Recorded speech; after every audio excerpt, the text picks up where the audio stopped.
In 2014, the U.S. Chemical Safety Board investigated the November 15, 2014 deadly DuPont LaPorte, Texas plant explosion that killed 4 workers, and it uncovered flawed safety procedures, design problems, and inadequate planning. According to federal investigators, more than 24,000 pounds of deadly methyl mercaptan, which even in small doses can attack the nervous system and trigger death by respiratory paralysis, unexpectedly spewed into the 3rd floor of the plant's pesticide unit when veteran operator Rae Wise opened a faulty valve on her early morning shift. Wise and the 3 men who rushed in to help her died from the toxic fumes. Federal investigators asked 2 fundamental questions in the wake of the DuPont LaPorte tragedy. What could have been done to prevent it? And was DuPont to blame for what happened? The U.S. Chemical Safety Board actual animation of the explosion explains how DuPont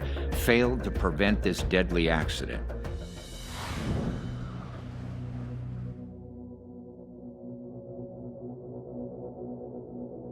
Winter is coming. As temperatures begin to drop, it's important for chemical and process facilities to be prepared for the unique safety challenges posed by cold weather. The Chemical Safety Board has conducted several investigations where ineffective winterization practices and programs contributed to a major chemical incident. I'm CSB investigator Dan Tolima.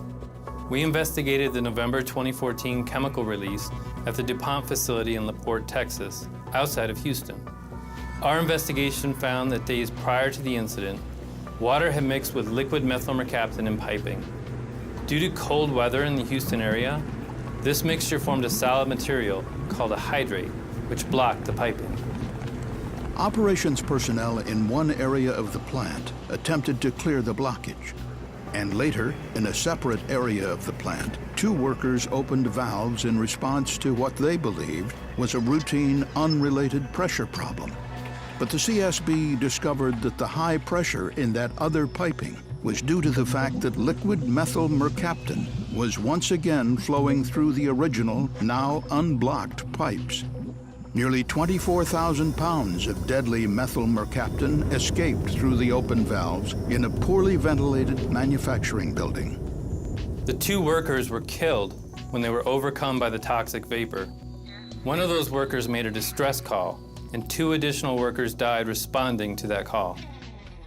The U.S. Chemical Safety Board also found that across-the-board failures by DuPont created a hazardous environment at the LaPorte plant that endangered not only the company's workers, but also the public. According to the CSB investigators, top-down failures at the company led to the toxic gas leak that killed 4 workers, including Rae Wise. In this insider-exclusive Justice in America Network TV special, our news team visits with Brent Coon and Eric Newell at the Coon law firm in Houston, Texas, who successfully represented Jasmine Rae Wise, Crystal Wise's daughter, in the preventable deadly disaster. We will also visit with Mike Sawyer, a professional engineer and certified safety professional at Apex Safety Consultants. Here's Jasmine Wise talking about her mom and how Brent's firm successfully represented her case.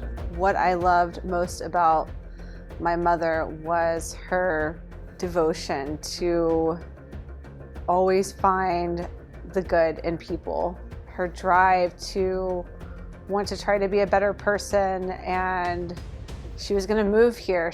That's why she took a position in LaPorte at the DuPont plant, was to move here and to be closer to her grandson. It's just something I don't think I'll ever get over. Really appreciated Brent Coon and Associates and the job that they did for me and for my grandparents.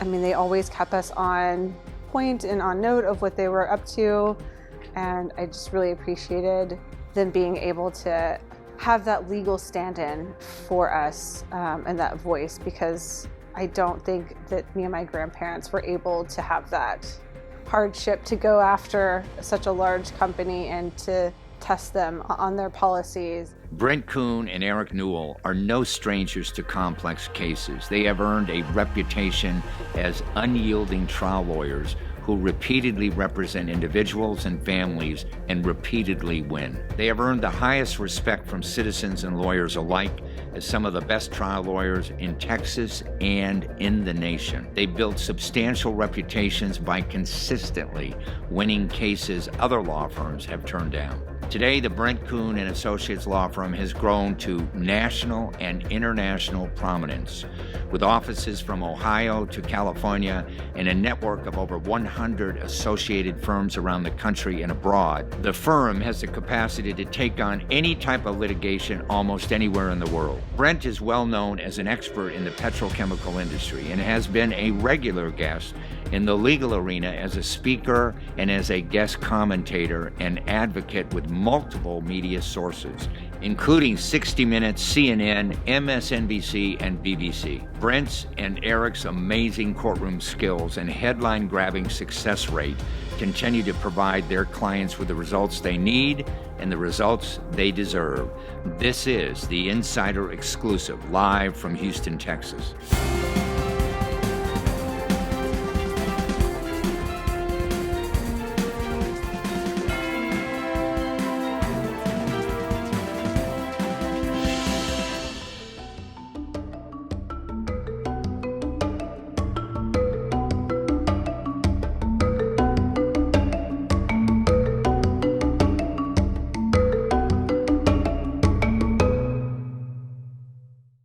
It is my great pleasure to introduce Brent Coon and Eric Newell to the show. Welcome to the show, guys. Thanks. Tell our audience a little bit about your firm. What's your firm do? What do you specialize in? You know, we specialize in representing interests of persons and businesses that have been wronged. So it can be a plane crash. We represent the victims. It can be a refinery explosion. We represent the victims or their family members. It can be a business that's been tortiously interfered with by another company. All of it on the plaintiff side.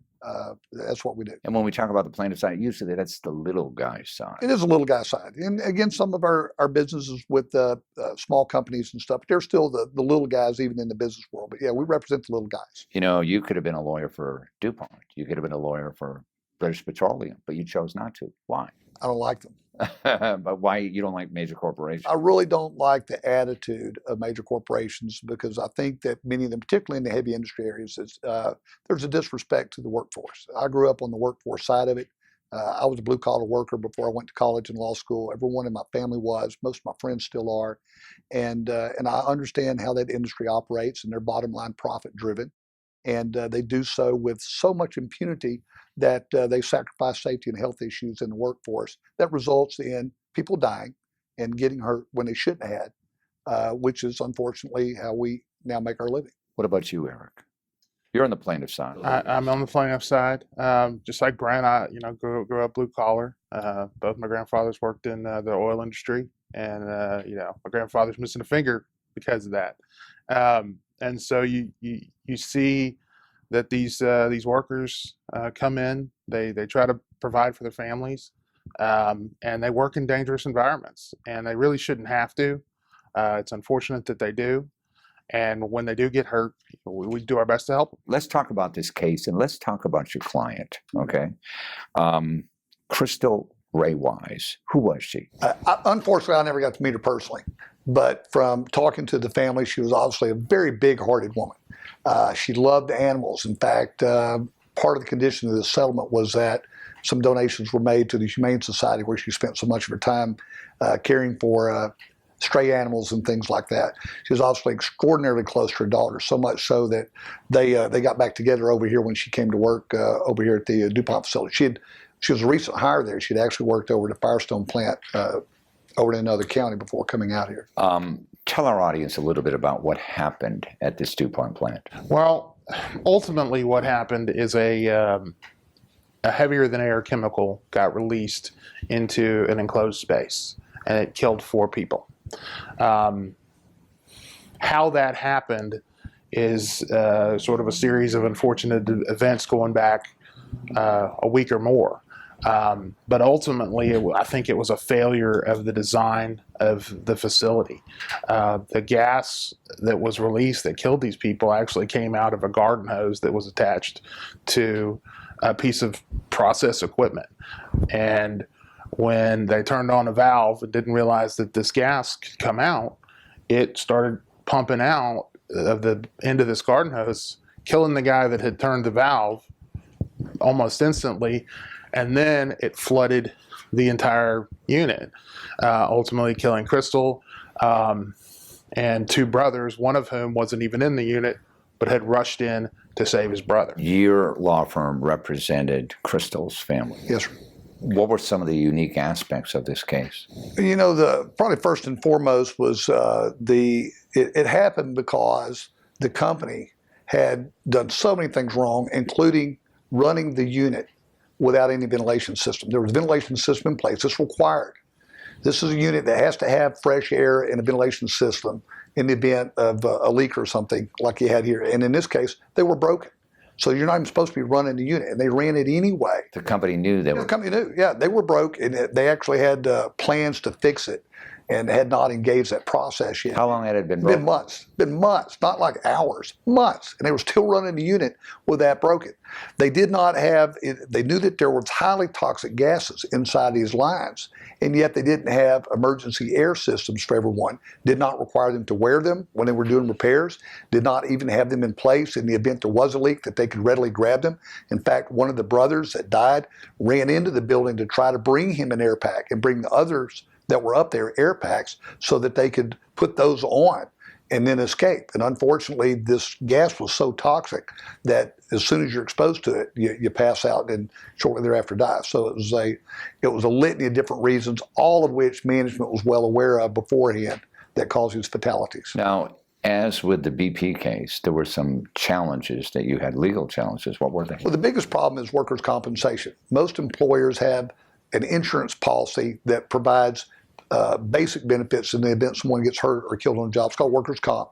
And it's usually, if you have it, it gives you immunity from being sued by that employer, by that employee's family in the event they're killed. So you have to get around that. There are some thresholds and legal requirements where if the conduct of the employer is egregious in nature, that you can get around that. And that's what we had to prove here, not just that it was the company's fault per se, but that it was such a level of fault that it was egregious, malicious conduct. And it could have been preventable. Oh, it was highly preventable. But again, we had to show not only that it was preventable, but that they knew it was preventable and that their conduct in not fixing the problem was egregious. What was the final end result? The case was actually, there was really in two parts. One, there was a case against DuPont, which ultimately resolved. And then there was a second part of the case where we looked into liability for any of the engineering firms and construction firms that actually built the facility and whether they had any mistakes.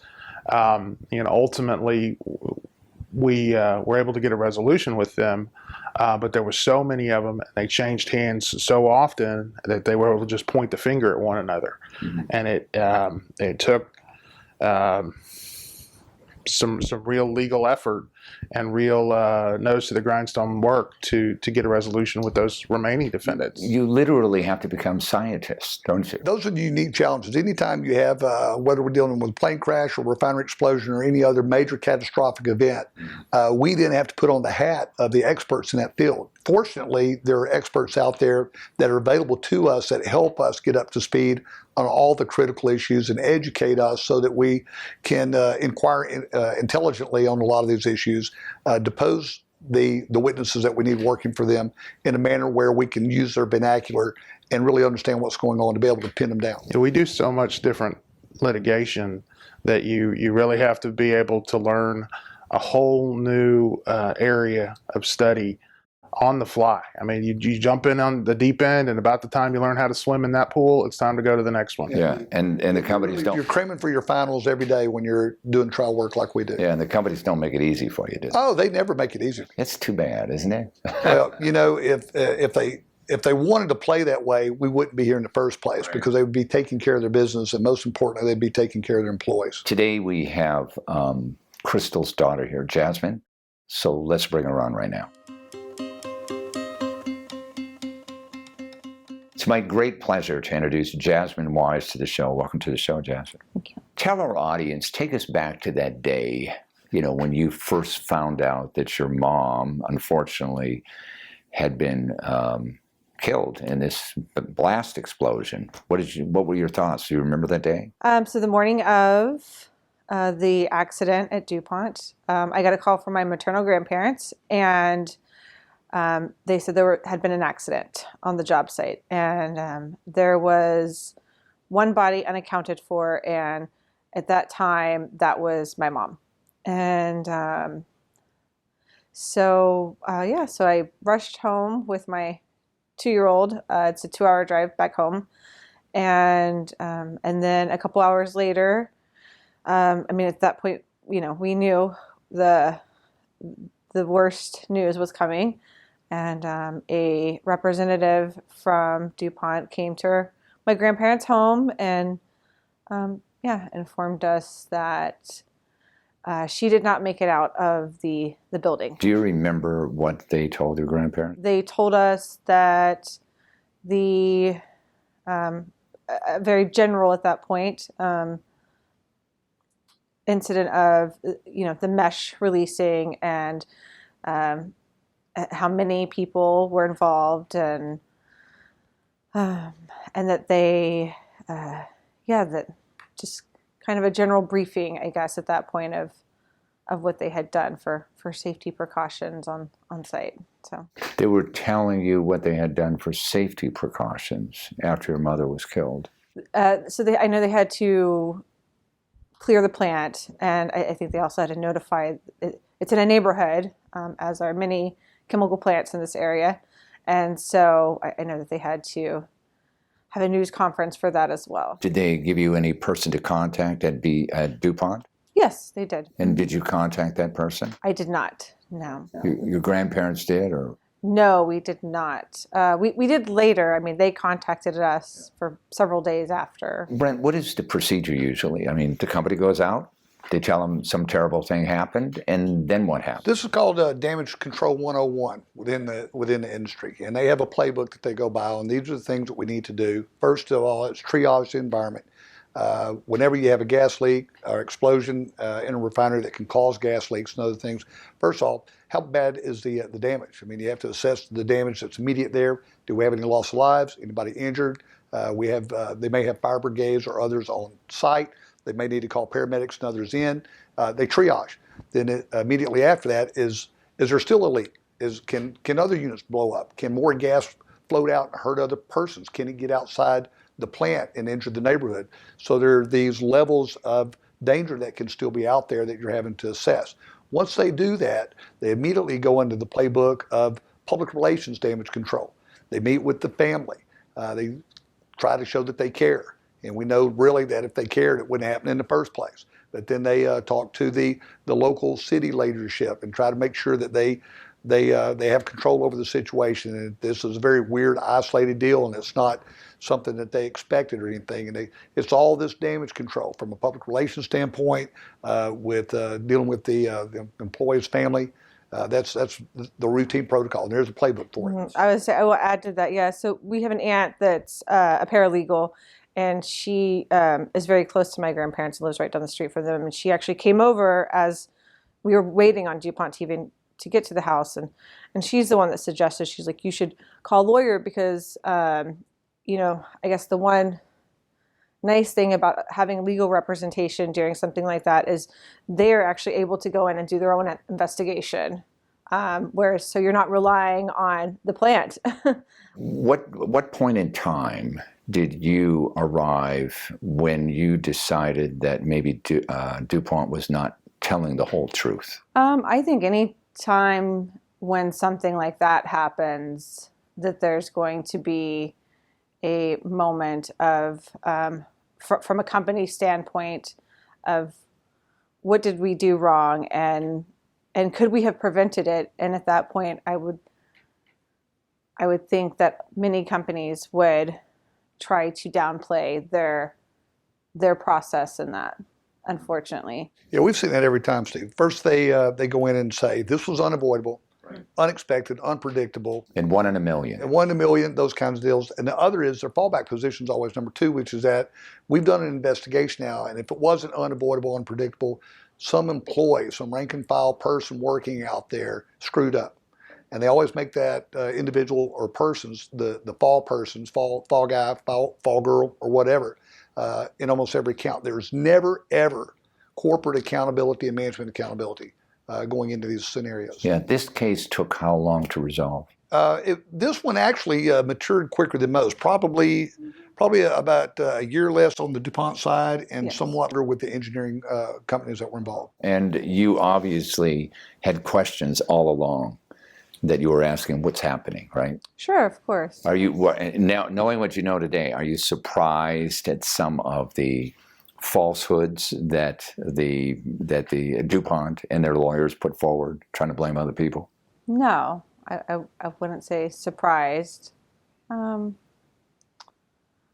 mean, I think they owned up right away to there was many things that weren't working in the building that could have been working. But they blame somebody else. Yeah, they actually blamed the workers for doing what they were told to do. So they shouldn't have been doing this. Like, well, you guys told them to do it.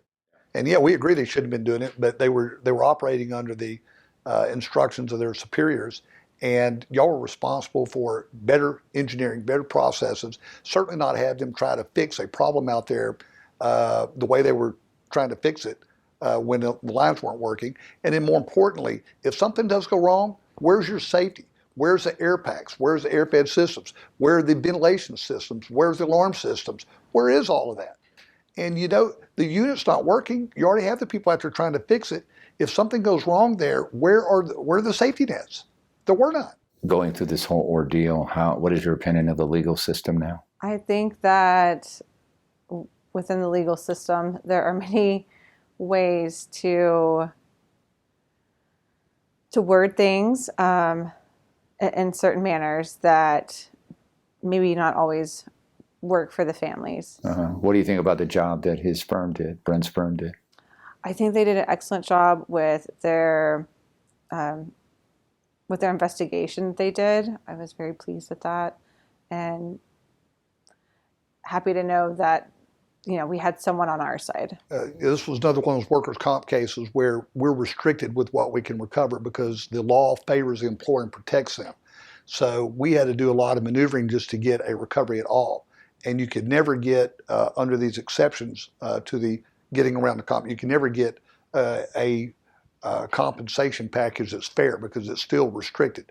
But that aside, what we were able to do, and it was with our clients' consent and approval, is that we were able to do two things that were very important.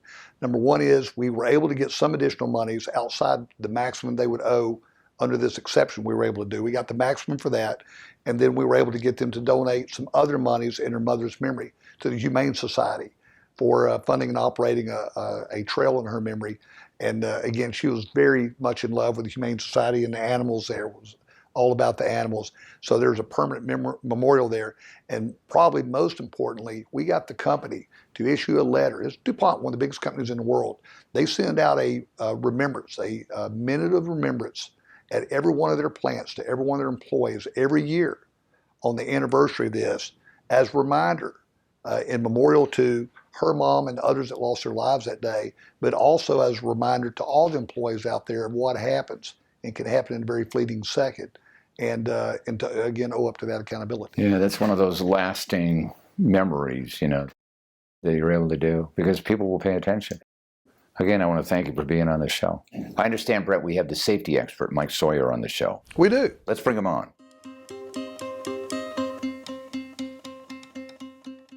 It's my great pleasure to introduce Mike Sawyer to the show. Welcome to the show, Mike. Thank you. Tell our audience a little bit about what you do. I'm a process safety engineer by profession and education, and what I do is I investigate process-related incidents to determine the root cause of the incident and what process safety violations likely occurred that resulted in that incident. Okay, so let's talk about this case, the DuPont case. What did you find out happened here?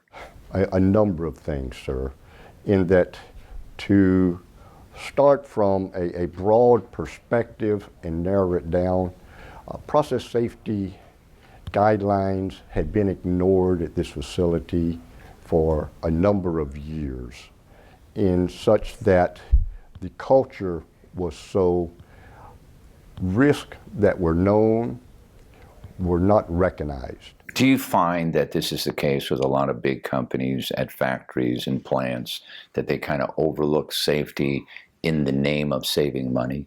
Unfortunately, the facilities that I investigate, that's generally the situation whereby management is looking at it from a profit perspective.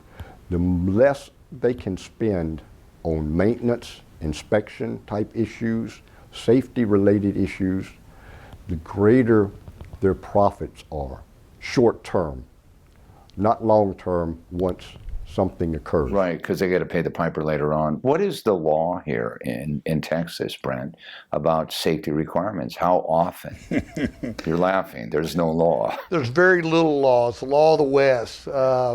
Unfortunately, like I say, you do have some. People are familiar with OSHA, and OSHA can go in and they kick the tires when they come out. They may see scaffolds not attached or something like that. People were not wearing their hard hats, and there may be some minor write-ups, but they don't dig into the asset. The whole thing with process safety management is the asset itself. Are the valves, pipes, the infrastructure, is it in good shape or is it rusted out? And when you're dealing in the petrochemical industry, you're dealing with a lot of caustics, a lot of acids, a lot of other things that rust these things out, inside out and outside in, and it requires a constant high level of maintenance. And many times, as Mike pointed out, they don't spend that money because A, the law doesn't make them spend the money, and B, when they do spend that money, it comes out of their profits. And also, they shut down those units that are making the money while they're doing it. So they're not getting the revenue in, and they're also spending money. So it's two negatives on the books. So let's talk about this. Sometimes a state doesn't require these things, like the state of Texas. But what about OSHA? Now, OSHA doesn't require much in the arena of process safety management. It's basically, you companies have assets out there that are and when we say assets, that's the physical structure of the buildings. And in a refinery, that would include the pipes, the plumbing, the towers, all the other things that are used to make products. And OSHA has very little to do with the condition of those assets. What they look for are very specific violations of safety issues, such as you're working on scaffolds in an area where you don't have the employees are not secured to the rack so they can fall off. It's very casual stuff. There's very little infrastructure assessment within OSHA. And the consequence of that, number one, is that absent a heightened level of regulation, you have these things falling apart. Number two is that even with OSHA, most circumstances with big plants and refineries, sophisticated companies, is they are on programs where they're allowed to self-inspect and report back to OSHA, so OSHA doesn't even have to put any manpower out there. So you basically have self-policing, and we've seen the results of self-policing. We see that recently with Boeing 737. Absolutely. You see it in every industry. Right. What stood out in your mind as one of the most flagrant violations of safety? At DuPont, it's difficult narrowing it down because, quite frankly, there were so many. To give you an example of that, sir, in that, first of all, the methyl isocyanate alarms were not correctly positioned throughout the building that the chemical, the wet side of the chemical, was being processed. And had the alarms been in the correct positions, they were not set or calibrated to the safe levels. The ventilation system was highly inadequate and not designed for a toxic release, although there was highly hazardous chemical being processed in the building. And of course, at the time of the incident, both of the ventilation fans were inoperative. Yeah, just curious, Brent, were there workers who had made complaints about some of these safety problems? You know, intermittently, unfortunately, most of these workers that are subjected to these kinds of working conditions over time get tired of fighting City Hall. Complaints aren't answered. It's like, shut up and do your job. And as Mike pointed out here, at this particular unit, the ventilation fans that are systems critical part of the process. You cannot run that unit if you don't have the ventilation system working. And it had been mothballed months before. The company knew it had been dismantled. They weren't even trying to get it back online. As Mike said, there were lithium issues. They didn't have any ready gas masks for people in the event there was a gas leak. They weren't readily available for them. There were probably 10 different things that the company was doing egregiously wrong that resulted in those fatalities. Right. You're at a company called Apex Safety Consultants. That's correct. That's what I operate under, yes, sir. Do you also go into corporations and companies and plants and advise them about what they should be doing? If asked, and unfortunately, sir, it's rare that a company is proactive enough to have an outside third party come in and review their process. Okay, I want to thank you very much for being on the show, and thanks for coming. Thank you, sir. What are employers required to do in the state of Texas to make their working conditions safe for their employees? Lately, it's become less and less what the employers actually have to do. Most employers are covered by workers' comp. In other words, you have workers' comp. I think we've talked about this before. You have workers' comp, you can't sue the company. You can't, if you work for the company and you get injured, you can't sue the company. Unless you're able to prove what? One is that you're killed, so you can't prove anything. Your family can come back in and prove, but they have to prove that the company acted in a grossly negligent, not just negligence, but almost a malicious intent. And that's getting back to that arbitrary word. What does that mean exactly, right? And that's when you bring in your experts, right? Right. But basically, there's a very high threshold to hold an employer accountable for injuring and killing their employees. Well, good work. Congratulations. Thank you. Thanks for being on the show.